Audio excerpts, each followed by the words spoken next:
Hey, it's Stu here, and this video is in relation to objective personality, and more specifically the Saviours and Demons. The Saviours and Demons are a large part of what makes up the objective personality model, as this concept underlines every part of the checklist that you're supposed to follow. When tracking the Saviours and Demons, it's important to understand what you're not looking for, what's not being tracked.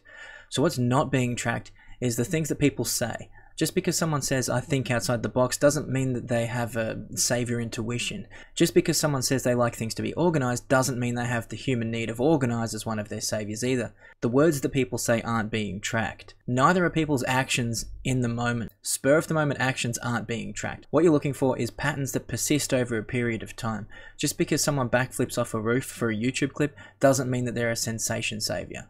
On OP's website, in the Saviours and Demons page of the class section, they note that they're looking at Saviours and Demons as a game of lie detection. From this perspective, it's like, okay, so someone says that they do this or that, but when observed over an extended period of time, what's really happening?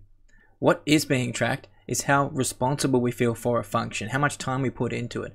And in observing that, we can also see what functions are being shied away from. Saviors are functions we feel responsible for.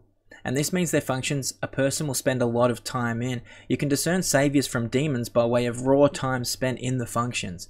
As the more responsible we feel for a function, the more time we'll put into it. It's a savior. And the less responsible we feel for a function, the less time we'll put into it. That's a demon. Savior functions are also areas of confidence, and following my understandings of OP, this might be in relation to areas we feel confident in without even realizing that we're so confident about it. It's a bit like the air we breathe analogy or the water to fish analogy. We might be so used to and so surrounded by our savior functions that we can't see them very clearly ourselves. This is why it's important to get outside perspectives of yourself in the context of objective personality. Savior functions are our I got this functions. They're the ones we feel able to deal with. They're the ones we don't have problems with when we see others struggling. They're the ones that make us think, how are you having trouble with that? It's almost like we can't understand how this particular aspect of life could be an area of trouble for some people, because we just take our own fluency with the savior functions for granted.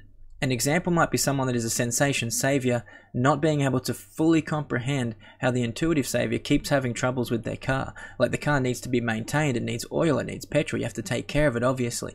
Assuming the sensation savior actually knows anything about cars, and not all of them will, this is just an example.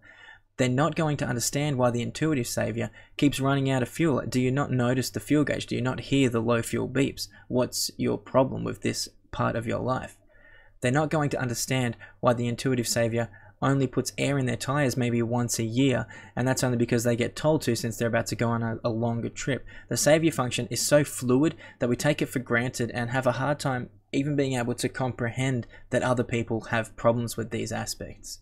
On the reverse side, a savior intuitive won't understand why the savior sensation doesn't just see the patterns. Why do they need so much detail? Why does everything need to be almost literally written down in order for them to follow it? Why can't they just see what I'm seeing? It's stupidly obvious. They're going to have a hard time even wrapping their head around the concept that some people don't see the patterns they see, that they don't see the end result of connecting all the dots together naturally. It's almost like our savior functions are so conscious that they're unconscious, that they're so taken for granted that they're our main mode of being, and it's almost inconceivable that other people aren't like that. It's almost like our saviors feel like common knowledge. There's nothing special about them to us, and this is where people can fall prey to thinking a demon is a savior, as they see their own skills in the demons more. They've probably worked harder to make progress in those demon functions areas.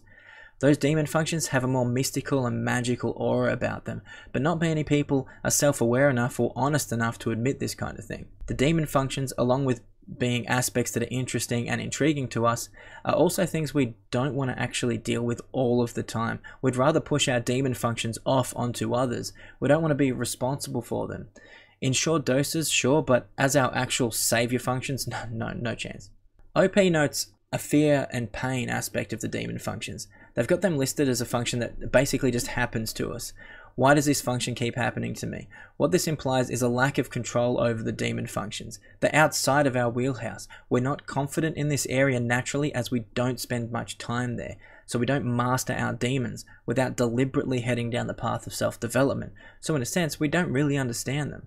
As we don't understand them, we're unaware of how they're manifesting, how they're affecting our lives, and they make us feel like a victim of circumstance. Going back to the earlier examples, the sensation savior type will have things happen, and they'll be like, how the heck was I supposed to know this would happen? Where to some people, it's just stupidly obvious what was going to happen. The savior intuitive will have their car break down and be like, oh my god, why does this always happen to me? When the reality is, they basically broke it down themselves by not taking care of the sensation side of things. We don't take responsibility of our demons. I think the things that we might pay other people to do in an ideal world would be absolutely indicative of our demons. If you can just imagine you're doing what you want to do, what you feel most comfortable with, and then there's some parts of it you'd rather just not deal with, that's going to be your demons. Those are the kinds of things to be on the lookout for when typing people. What do they avoid? Ignore what they say they avoid though. Some people just aren't that honest with themselves. You've got to spend some time observing people and determining what they're shunning off onto others, what they're shirking responsibility for consistently over time, not just in a one-off situation. An example might be a savior, introverted thinking type TI.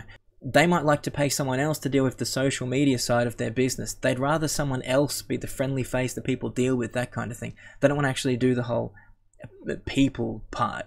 Another part of our demons is peacocking. And this is somewhat of a controversial term in my opinion, and I'm not entirely sold on this concept because I think it depends on our own individual levels of self-awareness too much to be something that's really usable. The idea of peacocking is to act like you're great at something that you're not. It doesn't always apply. It's possible to not be good at something and know you're not good at it. I think the idea of peacocking tends to force certain assumptions that don't really help out. But that's what peacocking is in the context of this model. Secretly wanting to be good at something, acting like you're awesome at it when you're not. From my perspective, I think assuming someone is peacocking is actually a reflection of the person typing. I think what you might be seeing is a part of your own shadow, a part of yourself. You're seeing someone and making assumptions about what they want to be good at, etc. I just think getting into this peacocking aspect ends up giving us more information about the typer rather than the typee. Like, why do you think they're peacocking? What is it about them that makes you think this? Do you want to be good at what they're doing? Is this some kind of jealousy? There's a lot of things wrong with the concept of peacocking in my opinion. I think maybe it's usable, but only on a surface level. Diving too deeply into it to me means you're diving into your own insecurities and are looking into your own shadow. The shadow is a Jungian term, by the way, and it's not synonymous with the demon functions. They're not the same thing. Something to remember is that our savior functions actually hold us back. They tie us down and anchor us in their ways. This might be something younger people are not really observant of or aware of, but they will be as they get older. As you age, you become more self-aware, hopefully. And as this happens, you'll start to identify aspects of your savior functions that are actually dragging you down and causing you a lot of problems. Within the objective personality model, these are called your tidal waves. They're something that you're just not going to notice or really even believe in if you can't see them for yourself. I think it's important to keep this in mind, and it could even be useful when it comes to typing others via objective personality. What do they keep going back to that holds them back?